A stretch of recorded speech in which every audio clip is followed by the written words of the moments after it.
ஒரு government job கிடைச்சதுன்னா நம்ம பீப்புள் வந்து பெற்றோர்கள் ஆகட்டும் ஸ்டூடெண்ட்ஸ் ஆகட்டும் போவாங்களா போக மாட்டாங்களா? அதுக்காக எவ்வளோ பேர் வெயிட் பண்ணிட்டு இருக்காங்க இல்லைங்களா?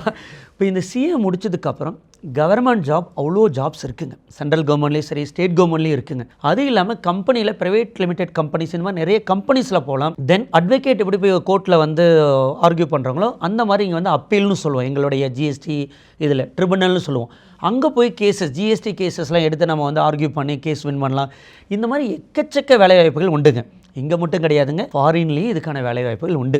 அவங்க பிகாமுங்கிறது நீங்கள் சிஏ முடிச்சதுக்கப்புறம் என்னுடைய பிகாமை வந்து நான் இது வரைக்கும் எங்கே யூஸ் பண்ணேன்னு எனக்கு தெரியல.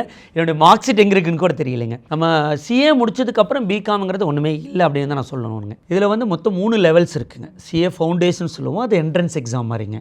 ஸோ அடுத்து வந்து இன்டர்மீடியேட்னு ஒன்று இருக்குது, ஃபைனல்னு சொல்லி ஒன்று இருக்குங்க. மொத்தம் 3 லெவல்ஸ் இருக்குதுன்னு வச்சுக்கோங்களேன். இந்த 3 லெவல்ஸுமே இயர்லி 3 டைம்ஸ் எக்ஸாம்ஸ் நடக்கும். அப்போ நம்ம வந்து எக்ஸாம்ஸ் எழுதிக்கலாம். இதில் என்ன அப்படின்னா, இந்த சிஏ டிகிரியா சிஎம்ஏ இதை முடிச்சதுக்கப்புறங்க அவங்களுக்கு கவர்மெண்ட் போஸ்ட் போகணும் அப்படின்னு நினச்சாங்கன்னா எந்த லைக் குரூப் 1 குரூப் 2 மாதிரி எக்ஸாம்ஸ்லாம் தேவையில்லைங்க. டைரெக்டாக ஒரு இன்டர்வியூ வைப்பாங்க. இன்டர்வியூ முடிச்சோடனே போஸ்டிங் வந்துடும். இப்போ எகெயின் போய் நம்ம எக்ஸாம்ஸ் எழுதிட்டு இருக்குங்கிற அவசியங்கள் இதில் கிடையாதுங்க. டேரெக்டாகவே வந்து ஜாயின் பண்ண முடியுங்க. இந்த நிறைய பேர் என்ன நினச்சிட்டு இருக்காங்க அப்படின்னா, சிஏ முடிச்சதுக்கப்புறம் இன்கம் டேக்ஸு, ஜிஎஸ்டி இது மட்டும்தான் நம்ம ஃபைல் பண்ண முடியும் அப்படின்னு நினச்சிட்டு இருக்காங்க. கிடையவே கிடையாதுங்க. இன்றைக்கி எக்கச்சக்கமான ஆப்பர்ச்சுனிட்டிஸ் வந்துக்கிட்டே இருக்குது.